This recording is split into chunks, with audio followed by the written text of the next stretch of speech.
इसके अमलनेर तालुक के मादेड़ का भी एक और मामला है।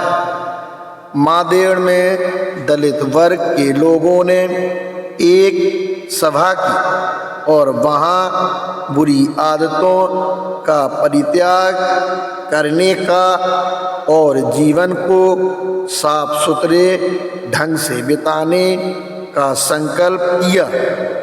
ऊंची जाति के कुछ हिंदुओं को यह विचार पसंद नहीं आया। उन्होंने एक छोटे सुअर को मार डाला और उसे दलित वर्ग के पीने के पानी में डाल दिया। यह तरीका 2 बार दोहराया गया। दलित वर्ग के लोग अभी सामाजिक रूप से बहिष्कृत हैं और पीड़ित किए जाते हैं। इस उत्पीड़न के कारण दलित वर्ग के बहुत से लोगों ने अपना स्थान छोड़ दिया।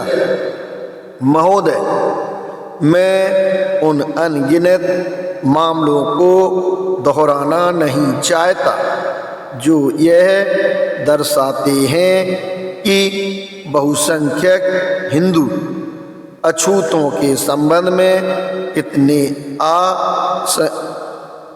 असहिष्णु हैं। मैं यह कह सकता हूँ कि जितनी सामग्री मेरे पास है उसे प्रस्तुत करने के लिए मुझे एक दिन नहीं बल्कि 1 महीना लगेगा।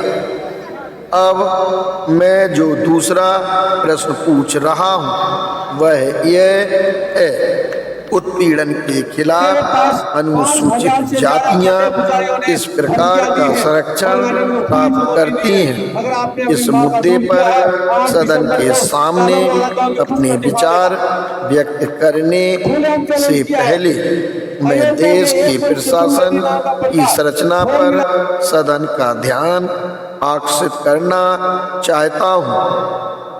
मेरे पास केवल बम्बई प्रेसिडेंसी के आंकड़े हैं, किंतु मेरे विचार में ये आंकड़े प्रतीकात्मक हैं। ये केवल इस प्रांत के लिए सही नहीं होंगे बल्कि भारत के किसी भी हिस्से के लिए यह सही होंगे।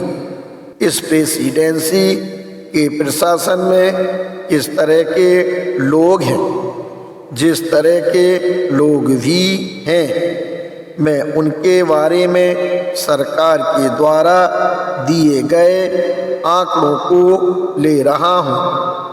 वे मेरे अपने आंकड़े नहीं हैं। सबसे पहले मैं अनुसूचित जाति और राजस्व विभाग को ले रहा हूँ। जहाँ तक जिला डिप्टी कलेक्टरों का संबंध है, वे 33 हैं और उनमें से केवल 1 अनुसूचित जाति का है। इस प्रांत में 100 मामलतदार में से केवल 1 अनुसूचित जाति का है। कुल 34 महलकारी हैं, किंतु उनमें से कोई भी अनुसूचित जाति का नहीं है। और अब राजस्व विभाग में क्लर्कों की संख्या को लेते हैं।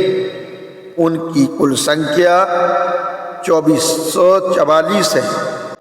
उनमें से अनुसूचित जाति के क्लर्कों की संख्या केवल 30 है।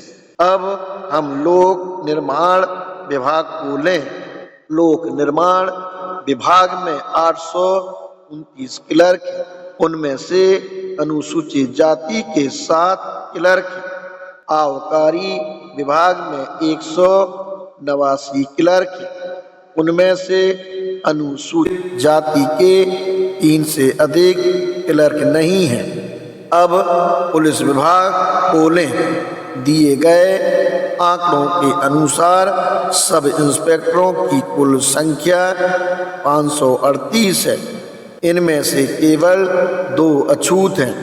इस तरह यह स्पष्ट है कि प्रशासन में पूरी तरह से हिंदू भरे हुए हैं। उस पर कोई प्रश्न उठाया ही नहीं जा सकता। अब मैं सदन का ध्यान इस बात पर आकर्षित करना चाहूँगा कि इस प्रांत में अन्य अल्पसंख्यकों की तुलना में अनुसूचित जातियों की स्थिति इस प्रकार की है। राजस्व विभाग में जहाँ तक जिला डिप्टी कलेक्टरों का संबंध है, 33 में 8 मुस्लिम हैं, 3 ईसाई हैं और केवल 1 अनुसूचित जाति का है।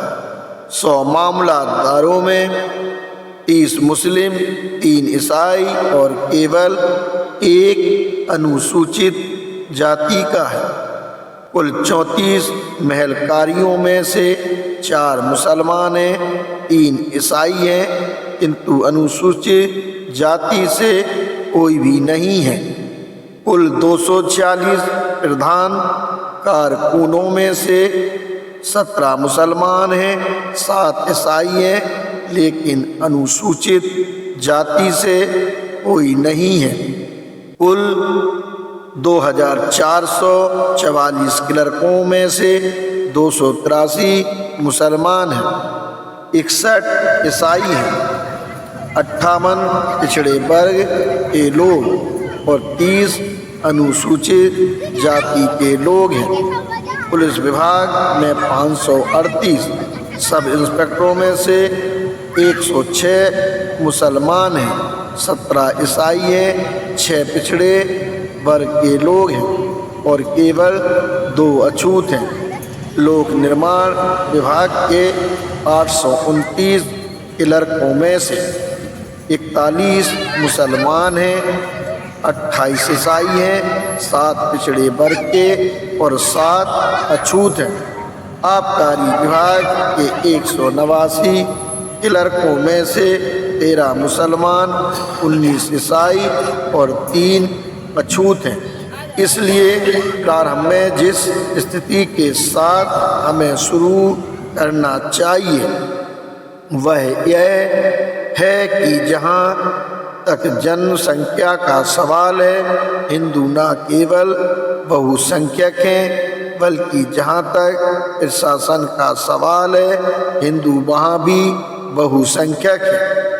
और जो प्रश्न मैं माननीय प्रधानमंत्री से पूछना चाहता हूँ वह यह है, मैं समझता हूँ कि मैंने उन्हें विश्वास दिला दिया है कि हिंदू बहुसंख्यकों को विरोधी बहुसंख्यक के रूप में गिनना चाहिए। वह अपना सिर हिला रहे हैं, वह अपने निष्कर्ष निकाल सकते हैं। मैं उनसे झगड़ा नहीं करूँगा, मगर असली स्थिति यही है। उत्पीड़न के खिलाफ अछूतों को कैसा संरक्षण मिलता है, मैं कुछ और मामले लेकर यह दिखलाना चाहता हूँ कि पूरा प्रशासन इस प्रकार का है कि यह उच्च जाति के हिंदुओं से भरा हुआ है। निश्चय ही अछूतों के प्रति शत्रुतापूर्ण है। जब झगड़े में एक तरफ उच्च जाति के हिंदू और दूसरी तरफ अछूत होते हैं तो ना तो वह चाहते हैं और ना उनकी इच्छा होती है और वे न्याय करने की ओर ध्यान भी नहीं देते। अब जिस पहले मामले का मैं उल्लेख करना चाहता हूँ वह इस प्रकार है। मैं संख्या दे रहा हूँ ताकि मेरे माननीय मित्र जांच करवा सकें। यह प्रथम श्रेणी के मजिस्ट्रेट संग मनेर की फाइल है। फाइल में 1938 के फौजदारी मुकदमा संख्या 191 पर दिया गया निर्णय है। इस मुकदमे में 7 हिंदुओं पर भारतीय दंड संहिता की धारा 147 अर्थात दंगा करना, 323, 341, 452, 454 और 149 धारा के तहत आने वाले अपराध का अभियोग लगाया गया था। संक्षेप में इस प्रकार थे। शिकायत बड़गांव लंगड़ा नामक गांव में रहने वाले एक अछूत की थी। उसका मामला यह था कि किसी दिन गांव के 200 लोगों ने छड़ी, लाठियों और दूसरे हथियारों से लैस महारों के घरों पर हमला किया और उन्होंने न केवल पुरुषों को आहत किया बल्कि महिलाओं को भी। घाव बहुत गहरे थे। वे कई दिन तक अस्पताल में रहे। सौभाग्यवश उनके लिए पुलिस ने मुकदमे को संगीन मुकदमे के रूप में लिया, क्योंकि जख्म गहरे थे। उन्हें ऐसा करना ही था। इन लोगों पर संगमनेर के प्रथम श्रेणी के मजिस्ट्रेट की कचहरी में मुकदमा चलाया गया। पुलिस के द्वारा प्रमाण दिए गए। इस बात के प्रचुर डॉक्टरी प्रमाण थे कि उन्हें जख्मी किया गया था। तो भी क्या हुआ? और अगर मैं कहूँ, इन 7 मुजरमों ने अपने अपराध को पूरी तरह महसूस करते हुए मुझे कहलाया कि समझौते के तौर पर वे उन आहत महार पुरुषों और महिलाओं को 300 रुपया देने को तैयार हैं।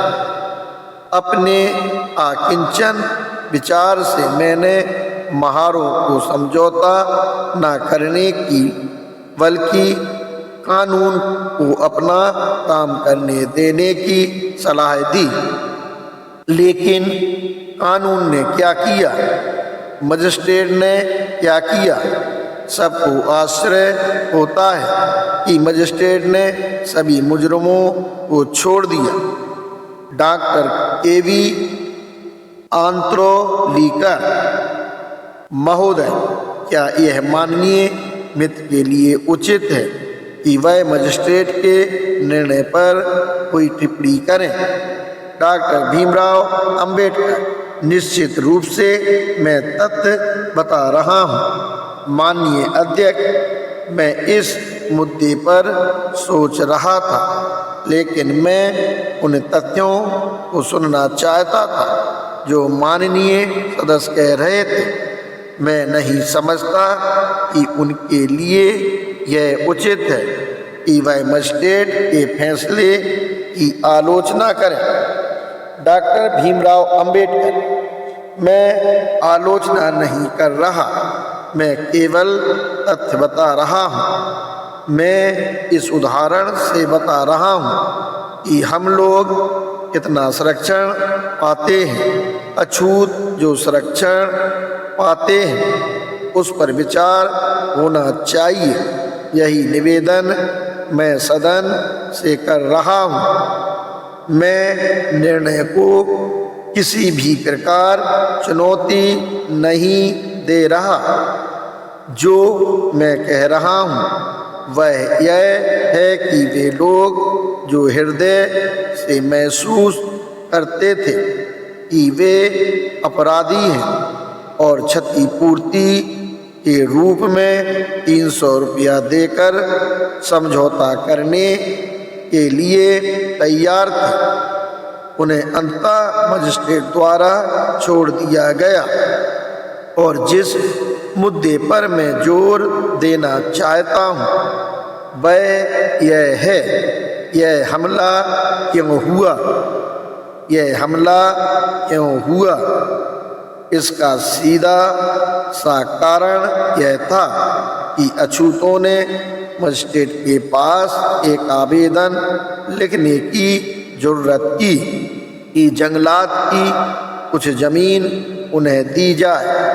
इन लोगों का बस यही अपराध था। दूसरा मामला जिस पर माननीय अध्यक्ष, माननीय सदस्य की अभिव्यक्ति का उपयोग करते हुए मैं माननीय सदस्य में कपकपी नहीं पैदा करना चाहता, लेकिन मैं उन्हें केवल ध्यान दिलाना चाहता हूँ कि वह पूरा 1 घंटा ले चुके हैं। वह कुछ और समय लेंगे, इसमें संदेह नहीं है, किंतु जिन मामलों को वह प्रस्तुत कर रहे हैं, यदि वह मामलों के छोटे छोटे ब्यौरों में जाएंगे जैसा कि वह कर रहे हैं, तो दूसरा घंटा भी पर्याप्त नहीं होगा। मेरी इच्छा है कि बहस जल्दी ही किसी निष्कर्ष पर पहुंच जाए। डॉक्टर भीमराव अंबेडकर महोदय, मैं अपने तर्क को पूरा करने के लिए 2 अन्य मामलों का उल्लेख करना चाहता हूँ। दूसरा मामला जिसमें अछूत यह समझते हैं कि प्रांत के अफसर उनको वह संरक्षण देने में असफल हो गए हैं जिसके कि वे अधिकारी हैं। यह मामला आकुसी गांव का है। इस गांव में जो घटना हुई वह इस प्रकार थी। यह गांव सतारा जिले के वाई तालुका में है, तक बहुत सीधे से है। उस गांव में अछूतों और सवर्ण हिंदुओं के बीच कोई रंजिश थी। अछूत और हिंदू लड़ रहे थे, लेकिन अछूतों ने निर्णय किया कि एकादशी के दिन वे देव दर्शन के लिए जाएंगे। उच्च जाति के हिंदू जिन्होंने उनके खिलाफ बहिष्कार की घोषणा की थी, वे नहीं चाहते थे कि अछूत देव दर्शन को जाएं। इसके बावजूद अछूत गए। फल यह हुआ कि गांव के पटेल ने अन्य गांव वालों के साथ उन अछूतों पर हमला किया जो देव दर्शन के लिए गए थे। हमेशा की तरह अछूतों ने गांव के पटेल के खिलाफ शिकायत दर्ज की। स्थिति ऐसी, पटेल जानता था कि वह दोषी है। उसको सम्मन जारी किया गया। वह बाहर चला गया और उसने सम्मन नहीं लिया। तब उसके दरवाजे पर सम्मन चिपका दिया गया। वह 3 महीने गायब रहा। अंततः वह आया और कानून ने अपना काम शुरू किया। इस मामले में भी विद्वान मजिस्ट्रेट ने, जिन्होंने मामले की जांच की, उस अभियुक्त को, जो यह अच्छी तरह से जानता था कि वह दोषी है, उसे छोड़ देना उचित समझा।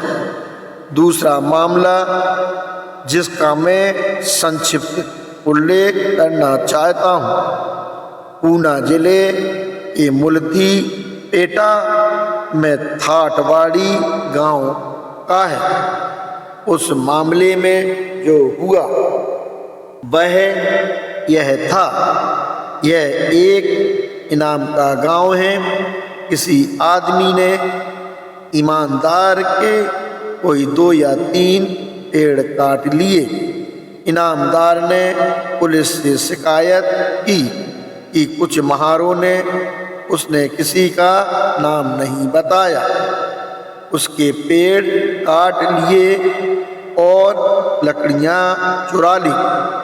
जिस पुलिस कर्मचारी ने छानबीन की। उसने मजिस्ट्रेट की अदालत में 4 आदमियों को अभियुक्त बनाया। अब जो हुआ वह यह था कि मुकदमे के दौरान अभियुक्तों की तरफ के वकील ने सरकारी वकील को गढ़ी गई सूचना देने और उन 4 अभियुक्तों के नाम की चर्चा करने को कहा। हालांकि वस्तुतः किसी नाम की कोई चर्चा वहाँ नहीं थी। उसने बाद में 4 महारों के नाम अभियुक्त के रूप में जोड़ दिए।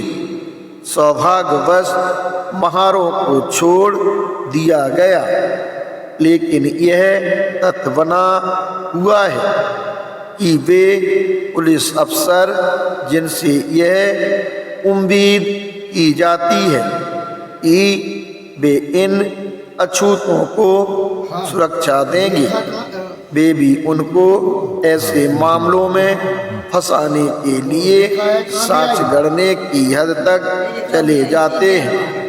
अब मैं और किसी उदाहरण की चर्चा नहीं करूँगा।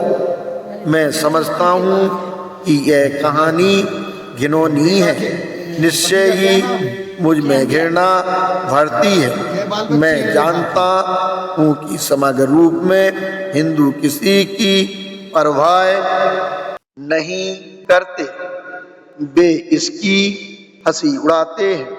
वे केवल यही समझते हैं कि इस देश की समस्या केवल हिंदू और मुसलमान के बीच की समस्या है। मैं उन्हें कहना चाहता हूँ कि यह और ज़्यादा गंभीर समस्या है और न केवल हिंदुओं ने बल्कि सरकार ने भी इन लोगों का पर्याप्त ध्यान नहीं रखा है।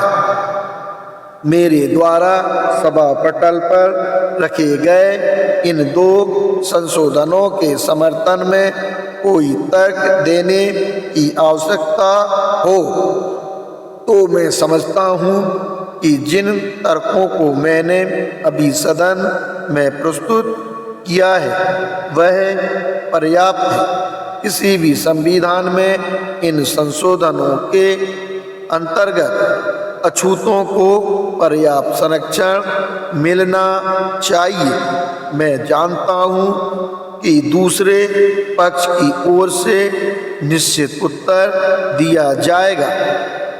माननीय गृह मंत्री के द्वारा 2 संशोधन सभा पटल पर रखे जा चुके हैं। मैं उन्हें स्पष्ट कहना चाहूँगा कि मैं उन संशोधनों को स्वीकार करने की स्थिति में नहीं हूँ और अब मैं सदन को बताऊँगा कि अपने संशोधन के बजाय मैं उनके संशोधन को स्वीकार क्यों नहीं कर सकता। माननीय गृह मंत्री का पहला संशोधन इस उद्देश्य से है कि संविधान अल्पसंख्यकों की सुरक्षा के लिए पर्याप्त रक्षोपाय करेगा। मेरा कथन बहुत सीधा है और वह यह है कि न केवल हमें रक्षोपाय मिलने चाहिए बल्कि ये ऐसे हों जिनसे हमें तसल्ली हो। यह एक मूल मुद्दा है।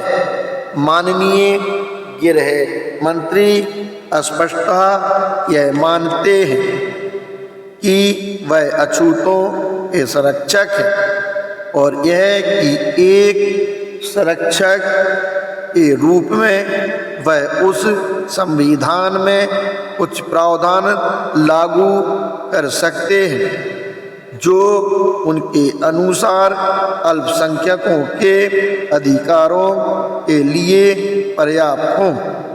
अब तत्काल यह कहना चाहता हूँ कि मैं इस दृष्टिकोण को खारिज करता हूँ। मेरा कोई संरक्षक नहीं है, मैं अपना संरक्षक खुद हूँ। वे अपना संविधान बना सकते हैं, किंतु हम अपने अधिकारों का दावा करेंगे। जो भी प्रावधान वे हमारे रक्षोपायों के संबंध में बनाते हैं, उनको दलित वर्ग के विश्वसनीय प्रतिनिधियों द्वारा प्रमाणित किया जाना चाहिए कि वे समुचित उपाय हैं। पर्याप्तता की उनकी परिभाषा मुझे संतुष्ट नहीं करेगी, और यही कारण है कि मैं अपने विद्वान मित्र द्वारा प्रस्तुत किए गए संशोधन को स्वीकार करने की स्थिति में नहीं हूँ। दूसरे संशोधन के संबंध में निसंदेह माननीय गृह मंत्री केवल आदि दूर तक जाना चाहते हैं। वह यह मानने के लिए तैयार है कि देश के प्रशासन में अल्पसंख्यकों की आवाज़ होनी चाहिए। यहाँ भी मुझे लगता है कि उनके और मेरे बीच कुछ निश्चित मतभेद हैं। मेरे दूसरे संशोधन की भाषा बहुत सोच समझकर लिखी गई है। मैंने मूल अधिकार शब्द के प्रयोग का विशेष ध्यान रखा है, और मैं कुछ हद तक इसकी व्याख्या करना चाहता हूँ कि क्यों मैंने इस अभिव्यक्ति मूल अधिकार का प्रयोग किया है। संविधान की रचना के दौरान जो एक चीज मैंने महसूस की है वह यह है, चाहे हम इसे माने या ना माने, इस देश का राजनीतिक तंत्र चतुर्वर्ण प्रणाली को प्रतिबिंबित करता है। उस तंत्र प्रणाली में सिद्धांत रहता क्षत्रियों को राज करना चाहिए, ब्राह्मणों को सलाह देनी चाहिए, वैश्य को व्यापार करना चाहिए, लेकिन सूद या आदि शूद्र को सेवा करनी चाहिए। प्राचीन समय में यही स्थिति थी। मैं पाता हूँ कि राजनीति में यह स्थिति कुछ हद तक बदली है। वैश्य अब व्यापार नहीं करते। अगर वह व्यापार करते हैं तो केवल राजनीति का व्यापार करते हैं। एक चीज फिर भी अपरिवर्तनीय रही है, और वह यह है कि शूद्रों को इस देश के प्रशासन में कोई भागीदारी नहीं मिलेगी। जैसा कि मैं इस देश की परिस्थितियों को देखता हूँ, जबकि मैं पूरे भारत में बने अलग अलग मंत्रिमंडलों के राजनीतिक गठन को देखता हूँ, तो मैं पाता हूँ कि जब कि हम अछूत सामाजिक रूप से शूद्र या आदि शूद्र हैं, वही कांग्रेस सरकार, अगर कांग्रेस सरकार नहीं तो परिस्थितियों की मांग इस प्रकार की है कि अंततः ये हमें राजनीतिक शूद्र बनाकर ही छोड़ेंगे। मैं इसे बर्दाश्त नहीं करूंगा। इस परिस्थिति को निर्मूल करने के लिए मेरे खून की अंतिम बूंद भी गिरेगी। शोर शराबे के बीच सुनिए की आवाज। मैं इसे बर्दाश्त नहीं करूंगा कि हिंदुओं द्वारा प्रयुक्त मेरे ऊपर जो सामाजिक दबदबा, आर्थिक दबदबा और धार्मिक दबदबा है, उसमें राजनीतिक दबदबा भी जुड़ जाए। मैं फिर दोहराता हूँ कि मैं इसकी अनुमति कभी नहीं दूंगा। हम लोग शासक वर्ग के कुलीन तंत्र की स्थापना के उद्देश्य से राज होने वाली विकृति के खिलाफ यथाशक्ति लड़ेंगे। मैं इसकी अनुमति नहीं दूंगा। मैं दोहराता हूँ कि मैं ऐसे संविधान की अनुमति नहीं दूंगा जिसमें उनके लिए स्वतंत्रता और हमारे ऊपर आधिपत्य होगा। मैं उस संविधान की अनुमति नहीं दूंगा जिसमें मैं स्वतंत्र और बराबर का हिस्सेदार नहीं हूँ। कभी भी मैं इसकी अनुमति नहीं दूंगा। मैं जानता हूँ कि एक शब्द कठोर है, लेकिन मैं माननीय प्रधानमंत्री को यह याद दिलाना चाहता हूँ कि ये शब्द उन शब्दों से कठोर नहीं है जो आयरलैंड के संबंध में अलिस्टर लोगों ने कहे थे। मैं जानता हूँ कि जब इस देश में अल्पसंख्यक समुदाय का कोई व्यक्ति अपने समुदाय के अधिकारों के लिए लड़ने को खड़ा होता है, सारा जन समुदाय उसके विरुद्ध हो जाता है। उसे सांप्रदायिक कहता है, उसे भारत विरोधी कहता है और उसे देश के विनाश के लिए काम कर रहे अफसरशाहों के हाथों का खिलौना कहता है। मैं इस जन समुदाय को जो यह रुख अपनाए हुए सावधान करना चाहता हूँ। मैं कहता हूँ कि इस देश में अल्पसंख्यक जो रुख अपनाए हुए हैं वे ज़्यादा बढ़िया हैं, ज़्यादा सभ्य हैं, बजाय उस रुख के जो अलिस्टर के लोगों ने अपनाया था। अलिस्टर लोगों का रुख क्या था? दक्षिण के आयरिश राष्ट्रवादियों और अलिस्टर लोगों को साथ लाने के लिए स्वर्गीय सम्राट एडवर्ड सातवें के अनुरोध पर बकिंघम पैलेस में जो सम्मेलन हुआ था उसकी कार्रवाई की रिपोर्ट मुझे स्मरण आती है। प्रश्न यह था कि क्या अलिस्टर लोगों को दक्षिण आयरिश व्यक्तियों के बहुमत के शासन के तहत लाया जाए। दक्षिणी आयरलैंड के राष्ट्रवादियों द्वारा अलिस्टर लोगों को दिए गए प्रस्ताव क्या थे? बहुत से लोग इस इतिहास से प्रायः परिचित नहीं होंगे। जो परिचित हैं वे यह जानते होंगे कि मिस्टर जॉन रेमंड ने, जो आयरिश राष्ट्रवादी पार्टी के नेता थे, कारसो निवासियों को संविधान के तहत आने के लिए प्रेरित करने की अपनी तरफ से पूरी कोशिश की।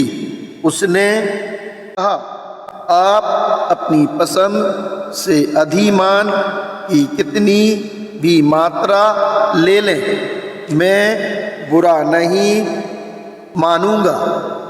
हमें इसी विश्वास में नहीं रहना चाहिए कि केवल भारत में ही अधिमान की चर्चा हो रही है।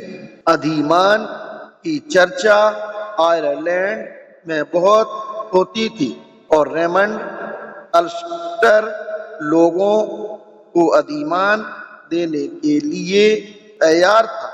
वह संविधान में एक अफसर को ऐसा अधिकार देने के लिए तैयार था कि वह अल्स्टर लोग होने वाले किसी भी प्रकार के भेदभाव को रोक सके। एक और प्रावधान जो आयरिश राष्ट्रवादी पार्टी अल्स्टर लोगों को देने को तैयार थी वह यह थी कि यदि 100 वर्ष बाद अल्स्टर लोग यह पाएं कि दक्षिणी आयरिश लोग जो निश्चय ही बहुसंख्यक होंगे और अधिकारों का दुरुपयोग करते हैं और अल्स्टर राज के प्रोटेस्टेंटों के साथ दुर्व्यवहार करते हैं और उन्हें कष्ट पहुंचाते हैं, तो अल्स्टर लोगों को संविधान से बाहर जाने का अधिकार होगा। वे प्रभावशाली प्रावधान थे। इस प्रस्ताव का अल्स्टर लोगों ने क्या जवाब दिया? अल्स्टर लोगों ने रेमंड को जो जवाब दिया वह यह था, तुम्हारे रक्षा पायों को धिक्कार है। हम तुम्हारे द्वारा शासित होना नहीं चाहते। क्या हम ऐसा कह रहे हैं? अभी मैंने जो उद्धरण सुनाए हैं उन्हें ध्यान में रखते हुए क्या मैं यह कहने के लिए अधिकारी नहीं हूँ, तुम्हारे रक्षा पायों को धिक्कार है। मैं तुम्हारे द्वारा शासित होना नहीं चाहता। मैं ऐसा नहीं कह रहा। जो मैं कह रहा हूँ वह यह है, मुझे मेरे रक्षा पाए दे दो जिन्हें मैं समझता हूँ कि जरूरी है, और आप अपना लोकतंत्र ले सकते हैं। मुझे विश्वास है कि यह एक ऐसी स्थिति है जिससे कोई नहीं लड़ सकता। अंत में मैं एक शब्द कहूँगा। मैं जानता हूँ कि देश में मेरी स्थिति को ठीक से नहीं समझा गया है। इसे अक्सर गलत समझा गया है। इसलिए इस अवसर पर मुझे अपनी स्थिति स्पष्ट करनी चाहिए। महोदय, मैं यह कहता हूँ कि जब भी मेरे व्यक्तिगत हितों और समूचे देश के हितों के बीच टकराव हुआ है, तब मैंने देश के दावे को अपने दावों के ऊपर रखा है। सुनो, मैंने कभी भी निजी लाभ का रास्ता नहीं पकड़ा। अगर मैंने अपने पत्ते ठीक से खोले होते जैसा कि दूसरे करते हैं, तो मैं किसी अन्य जगह पर हो सकता था। मैं इसके बारे में कुछ कहना नहीं चाहता, लेकिन मैंने ऐसा नहीं किया। गोलमेज सम्मेलन में मेरे सहयोगी थे जो मुझे विश्वास था कि ऐसी बात का समर्थन करेंगे। जहाँ तक देश की मांग का संबंध है, मैं कभी पीछे नहीं रहा हूँ। सम्मेलन में कई यूरोपीय समुदाय ऐसी परेशानी महसूस कर रहे थे कि जैसे मैं सम्मेलन में कोई डरावना व्यक्ति हूँ, लेकिन मैं इस देश के लोगों के दिमाग में यह शंका नहीं रहने दूंगा कि मेरी दूसरी वफादारी भी है जिससे मैं बंधा हूँ और जिसे मैं कभी नहीं छोड़ सकता। वह वफादारी अछूतों का समुदाय है जिससे मैं पैदा हुआ हूँ, मैं जिसमें रहता हूँ और जिसे मैं उम्मीद करता हूँ कि मैं कभी नहीं छोड़ूंगा। और मैं इस सदन से यथासंभव जोर से यह कहता हूँ कि जब भी इस देश के और अछूतों के हितों में टकराव होगा। जहाँ तक मेरा संबंध है, अछूतों के हितों को देश के हितों के ऊपर स्थान मिलेगा। केवल इसलिए मैं अत्याचारी बहुसंख्यकों का समर्थन नहीं करूँगा कि ये देश के नाम पर बोलते हैं। मैं किसी पार्टी का समर्थन इसलिए नहीं करने जा रहा क्योंकि यह देश के नाम पर बोलती है। मैं ऐसा नहीं करूँगा। यहाँ के और हर जगह के लोग समझ लें कि यही मेरा दृष्टिकोण है। देश और मेरे बीच में देश का स्थान ऊपर रहेगा। देश और दलित वर्ग के बीच दलित वर्ग का स्थान ऊपर रहेगा। देश का स्थान ऊपर नहीं रहेगा। अपने इन दो संशोधनों के संबंध में मैं इतना ही कहूँगा। अब दूसरे संशोधनों के संबंध में मैं सदन का और समय नहीं लेना चाहता। मैं माननीय प्रधानमंत्री की उस टिप्पणी से थोड़ा आश्चर्यचकित हुआ जो उन्होंने उस संकल्प के एक हिस्से के संबंध में की थी, जो कहता है कि जो भी व्यवस्था हो वह प्रांतीय सरकारों की राय से होनी चाहिए। मैं जानता था कि वे मेरे माननीय मित्र मिस्टर मुकादम के द्वारा पेश किए जा रहे संशोधन से परिचित नहीं हैं, क्योंकि मैं देख रहा हूँ कि उन हिस्सों को निकाल दिया जाना है। इसलिए मैं संकल्प के उस हिस्से पर कोई टिप्पणी नहीं करूँगा। यद्यपि मैं यह जरूर कहूँगा कि सिद्धांततः मैं संकल्प के इस हिस्से से सहमत नहीं हूँ। अब बैठने से पहले सदन के समक्ष रखे गए दूसरे संशोधनों के संबंध में मैं एक या दो शब्द कहना पसंद करूँगा।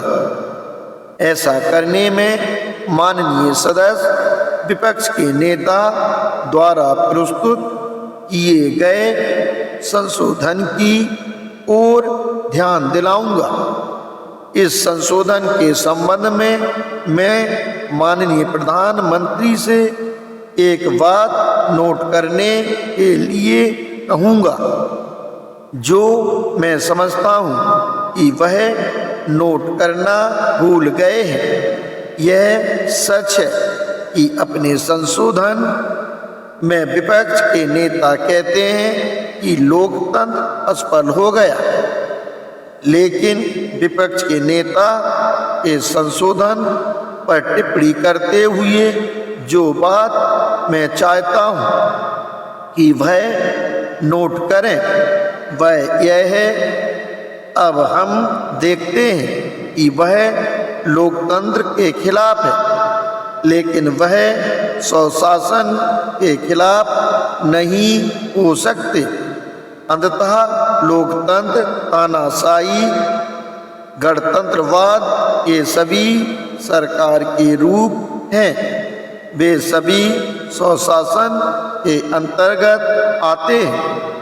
जब तक कि माननीय सदस्य विपक्ष के नेता यह दृष्टिकोण नहीं अपनाते कि यह देश स्वशासन के उपयुक्त नहीं है, तब तक मैं समझता हूँ कि उस दुर्भाग्यपूर्ण भाषा पर ज्यादा दोषारोपण नहीं करना चाहिए जिसका उपयोग किया गया है। अंततः वे हमारे साथ हैं और मैं अपने माननीय मित्र प्रधानमंत्री का जोर देकर यही कहना नहीं समझ पाया कि लोकतंत्र की समस्या का एकमात्र हल है। त्रिपुरी कांग्रेस में माननीय प्रधानमंत्री के मित्रों के भाषणों की सामग्री को मैं याद करता हूँ।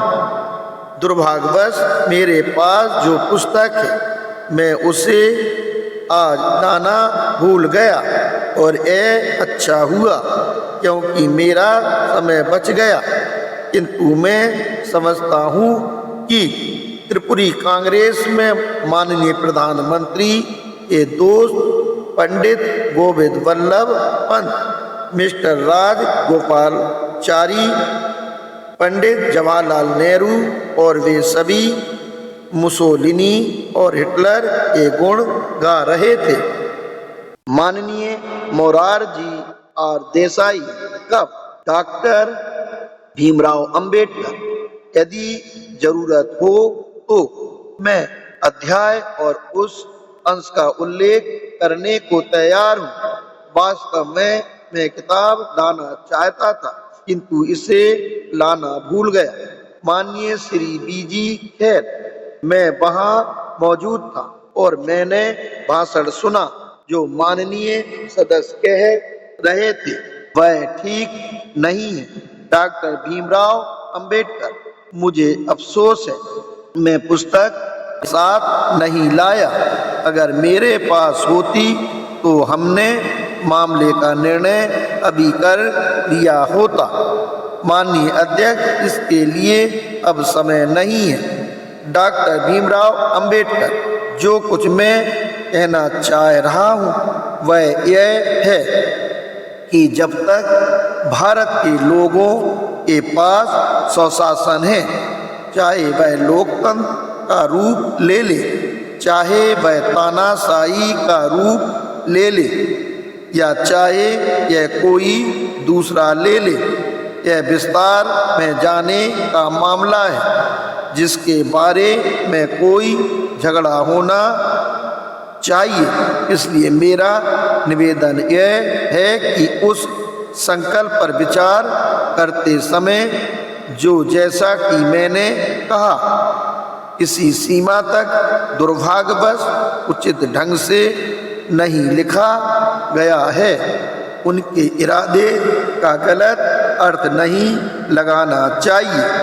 प्रोग्रेस पार्टी के द्वारा प्रस्तुत संशोधन के संबंध में मैं यह कहने में प्रधानमंत्री के साथ कि उस संशोधन के लिए जो उन्होंने प्रस्तुत किया उसका अभिनंदन होना चाहिए और मैं उनके प्रस्ताव के मुख्य आधार से सहमत, तथापि एक संशोधन है जिसका मैं फिर भी कोई समर्थन नहीं कर सकता और यह वह है जो असल में यह कहता है कि मंत्रिमंडल के इस्तीफे का या उस तरह के किसी अन्य चीज के इरादे का सदन अनुमोदन करे। महोदय, अब मुझे जो कहना चाहिए वह यह है, मेरे माननीय मित्र प्रधानमंत्री इससे सहमत होंगे। वे उतने ही अच्छे राजनीतिक हैं जितना कि कोई राजनीतिक हो सकता है कि यह मामला वास्तव में उनकी पार्टी की चौकड़ी के लिए है। यह सदन के निर्णय का मामला नहीं है। मंत्रिमंडल को भंग होना चाहिए या नहीं, यह मामला पूरी तरह उनकी पार्टी के लिए है। वे इसके भंग होने के लिए मेरा समर्थन क्यों चाहते हैं? माननीय श्री बीजी खैर, मैं यह नहीं चाहता। डॉक्टर भीमराव अंबेडकर, उनको इसकी जरूरत क्या है?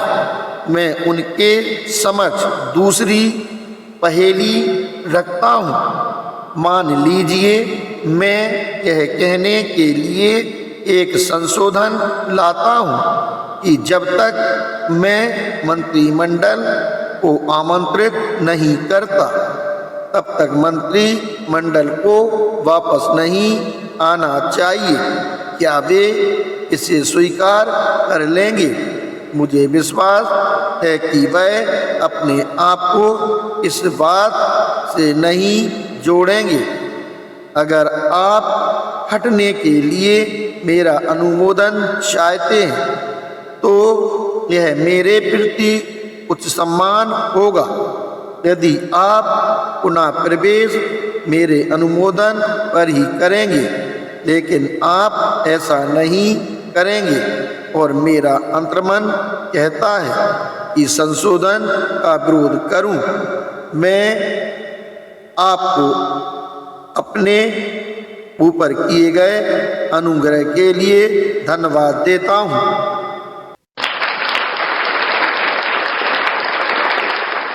माननीय अध्यक्ष, मैं कम समय लेने की अपील करता हूं। माननीय सदस्य डॉक्टर अंबेडकर ने 1.5 घंटा समय लिया है। मैं आशा करता हूं कि दूसरे माननीय सदस्य कम समय लेंगे। डॉक्टर भीमराव अंबेडकर महोदय, मैं माफी चाहता हूं। थर्ड, माननीय श्री जीवी खैर, जितनी जल्दी आप चाहेंगे मैं समाप्त करने का प्रयास करूंगा। महोदय, जितने विषयों की चर्चा माननीय डॉक्टर ने की है, मैं उन सब में नहीं जाऊंगा।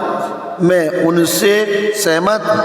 हरिजनों पर किए गए अन्याय के बारे में उन्होंने जो कुछ कहा है, मैं उसकी सच्चाई को स्वीकार करता हूँ, क्योंकि इस देश में इस समुदाय के लोगों के साथ जो अन्याय होता है, इन सभी उदाहरणों को ना मानने का मेरा अभिप्राय नहीं है। वास्तव में वे सब गलत बातें हैं जिन्हें सुधारने के लिए हम लोग दीर्घकाल से यथासामर्थ्य प्रयत्न कर रहे हैं। माननीय सदस्य ने यह नहीं बताया कि सुधार का उपाय क्या है। अपने इस लंबे भाषण में उन्होंने इसका कहीं उल्लेख नहीं किया, जैसे कि अन्य वक्ताओं ने भी वर्णन किया है कि चाहे वह संगमनेर का फैसला हो या यहाँ पढ़े गए 101 मामले, उसके सुधार का एकमात्र उपाय यह है कि हमारे यहाँ एक सही ढंग की सरकार होनी चाहिए, और वह केवल लोकतंत्र हो सकता है जिसमें अल्पमत लोगों के लिए पर्याप्त रक्षोपाय किए जाएं। इस तथ्य को हम स्वीकार भी करते हैं। हम लोग माननीय सदस्य को यह बताने के लिए आभारी हैं कि उन्होंने अलस्टर लोगों की तरह यह नहीं कहा है कि तुम्हारे रक्षोपाय भाड़ में जाएं।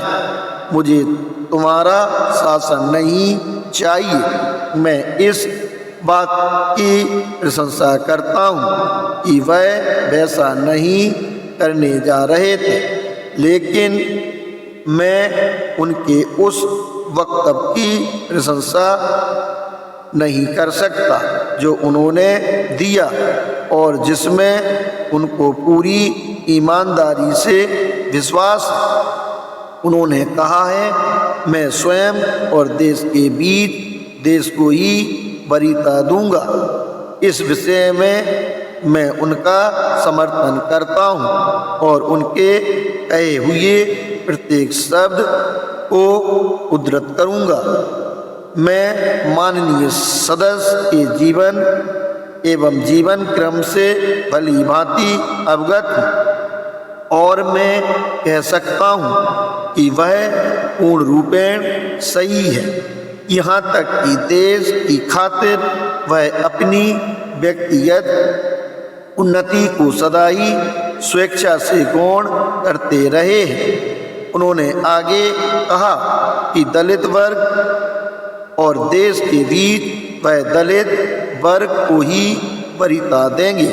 डॉक्टर भीमराव अंबेडकर निश्चित रूप से माननीय श्री वी.जी. खैर उन्होंने कहा है कि वे इससे इनकार नहीं कर रहे हैं। मेरा मतभेद उनके उस बयान से है, क्योंकि अंश कभी भी संपूर्ण से बड़ा नहीं हो सकता है। संपूर्ण को ही अंश को अपने में समावेश करना चाहिए।